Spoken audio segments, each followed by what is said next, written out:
सोबत अनंत अंबानी लालबागच्या राजाच्या विसर्जन मिरवणुकीत सहभागी झालेले आहेत। तर अंबानी कुटुंब आवर्जून दरवर्षी लालबागच्या राजाच्या चरणी नतमस्तक होत असतं। मंडपात दाखल होत लालबागच्या राजाचं दर्शन अंबानी कुटुंब दरवर्षी घेतं आणि अनंत अंबानी यावर्षी विसर्जन मिरवणुकीत सहभागी झालेले आहेत। तर अनंत अंबानी आणि लालबागच्या राजाचं एक वेगळंच नातं आहे। अनंत अंबानी यांनी 20 किलो सोनं असलेला राजमुकुट लालबागच्या राजाच्या चरणी अर्पण केलाय।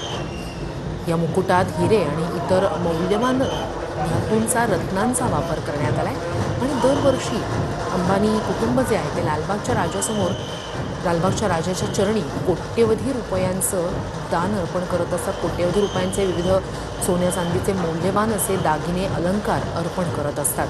आणि यावर्षी आपण पाहतोय खरं तर अनंत अंबानी हे विसर्जन मिरवणुकीत सहभागी झालेले आहेत। तर अनंत अंबानी हे दरवर्षीच लालबागच्या राजाचं दर्शन घेतात आणि या गणपती मंडळाचे ते यावर्षी सदस्य झाले।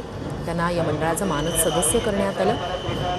अनंत अंबानी यांना मानद सदस्य करण्याचा प्रस्ताव मांडला गेला आणि तो मंजूरही करण्यात आला।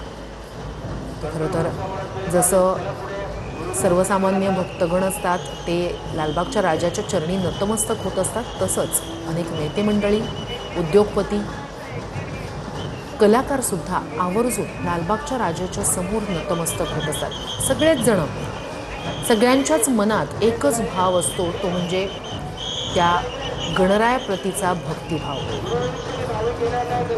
त्यामुळेच हे सगळे 10 दिवस अतिशय उत्साहानं भारून गेलेले असतात।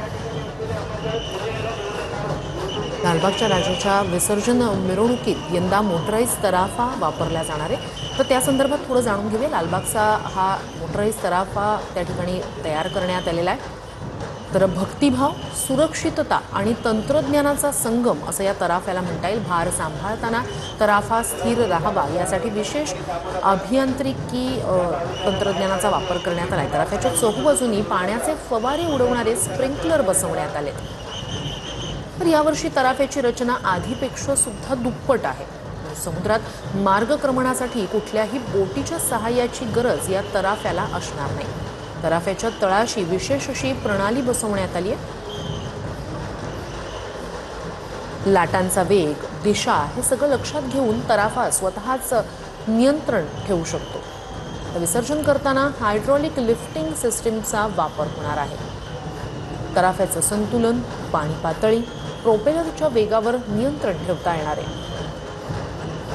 लालबागच्या राजाच्या विसर्जन मिरवणुकीसाठी यंदा अशा प्रकारे मोटराईज तराफा वापरला जाणार आहे, जो गुजरातमध्ये बनवण्यात आलेला आहे। लालबागच्या राजाची ही विसर्जन मिरवणूक आवर्जून वाटेत असलेले हे सगळे मुंबईकर आपण दृश्य पाहतोय।